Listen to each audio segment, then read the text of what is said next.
In such a case, 2 heads are better than 1. Confide in me." The engineer long endeavored to evade my inquiries, but as, while he spoke, he helped himself unconsciously out of the brandy flask to a degree to which he was wholly unaccustomed, for he was a very temperate man, his reserve gradually melted away. He who would keep himself to himself should imitate the dumb animals and drink water. At last he said, "I will tell you all.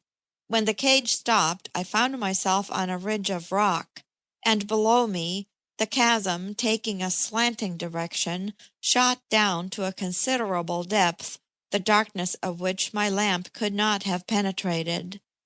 But through it, to my infinite surprise, streamed upward a steady, brilliant light. Could it be any volcanic fire? In that case, surely I should have felt the heat.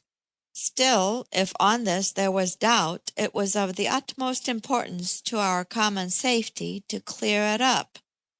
I examined the sides of the descent, and found that I could venture to trust myself to the irregular projection of ledges, at least for some way. I left the cage and clambered down. As I drew nearer and nearer to the light, the chasm became wider, and at last I saw, to my unspeakable amaze, a broad level road at the bottom of the abyss, illumined as far as the eye could reach by what seemed artificial gas lamps placed at regular intervals, as in the thoroughfare of a great city. And I heard confusedly at a distance a hum as of human voices. I know, of course, that no rival miners are at work in this district.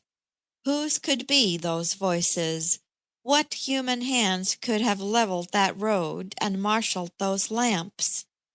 The superstitious belief, common to miners, that gnomes or fiends dwell within the bowels of the earth, began to seize me. I shuddered at the thought of descending further and braving the inhabitants of this nether valley. Nor indeed could I have done so without ropes, as from the spot I had reached to the bottom of the chasm, the sides of the rock sank down abrupt, smooth, and sheer. I retraced my steps with some difficulty. Now I have told you all. You will descend again? I ought, yet I feel as if I durst not. A trusty companion halves the journey and doubles the courage. I will go with you. We will provide ourselves with ropes of suitable length and strength, and, pardon me, you must not drink more tonight. Our hands and feet must be steady and firm tomorrow. End of chapter 1. The Coming Race by Edward George Bulwer-Lytton. Chapter 2. With the morning my friend's nerves were re-braced, and he was not less excited by curiosity than myself, perhaps more, for he evidently believed in his own story, and I felt considerable doubt of it. Not that he would have wilfully told an untruth, but that I thought he must have been under one of those hallucinations which seize on our fancy or our nerves in solitary, unaccustomed places, and in which we give shape to the formless and sound to the dumb.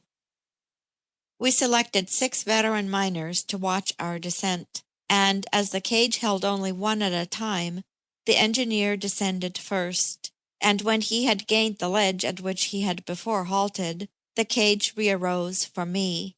I soon gained his side. We had provided ourselves with a strong coil of rope. The light struck on my sight as it had done the day before on my friend's. The hollow through which it came sloped diagonally. It seemed to me a diffused atmospheric light, not like that from a fire, but soft and silvery, as from a northern star. Quitting the cage, we descended, one after the other, easily enough owing to the juts in the side, till we reached the place at which my friend had previously halted, and which was a projection just spacious enough.